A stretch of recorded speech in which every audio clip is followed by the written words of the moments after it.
They say it takes 20 years to build a reputation and 5 minutes to destroy it. Well, I'm about to find out what happens when your entire life gets obliterated in less than 24 hours.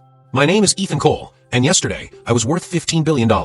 Today, I'm about to discover what it feels like to lose everything while the whole world watches. We never made it out of the building last night. Those footsteps I heard? They belonged to my own security team, but they weren't there to protect me. They were there to escort me to an emergency board meeting that would change everything. Right now, Sophia and I are sitting in a 24-hour diner 40 miles outside Seattle. She's wearing my jacket over her pajamas, and I'm in yesterday's clothes. We look like refugees from our own lives, and honestly, that's exactly what we are. My phone has been buzzing non-stop for 3 hours.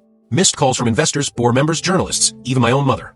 But a call that made my blood run cold came at 3:47 a.m. from my CFO, Janet Morrison. Ethan, she whispered into the phone, don't come to the office. Don't go home. Something's happening, and you need to stay away until we figure this out. Let me tell you what happened after we heard those footsteps. The security team didn't break down our door. They knocked politely and announced they had urgent instructions from David Lynn to escort me to an emergency board meeting. At midnight, I'd asked through the intercom, "Sir, there's been a development. The board is invoking emergency protocols." Sophia grabbed my arm. "Don't go, Ethan. This feels like a trap."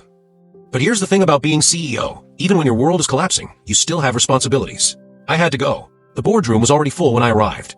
12 of the 15 board members were present via video call, and the 3 who were physically there, David, Janet, and board chairman Robert Sterling, looked like they'd rather be anywhere else.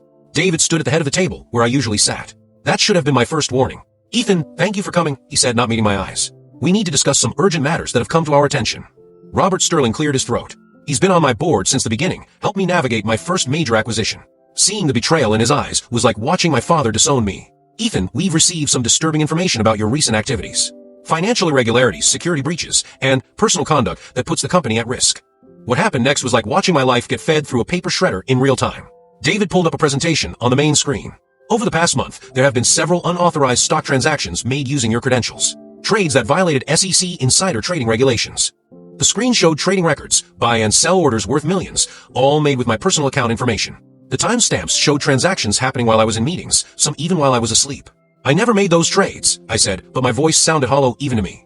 "The trades were made using your personal credentials from your home IP address on devices registered to you," Janet said quietly. She wouldn't look at me either. Then David dropped the real bombshell. "Additionally, we have evidence that your personal devices were used to access competitor information and steal proprietary data from other companies." My stomach dropped. This was about the files Sophia had shown me, the evidence that my compromised laptop had been used as a weapon against other AI companies. "That wasn't me," I said desperately. "My systems were compromised. I'm the victim here, not the perpetrator." Robert Sterling leaned forward. "Ethan, whether you were aware of it or not, your negligence allowed company assets to be compromised and potentially exposed the company to massive legal liability. We have no choice but to take immediate action."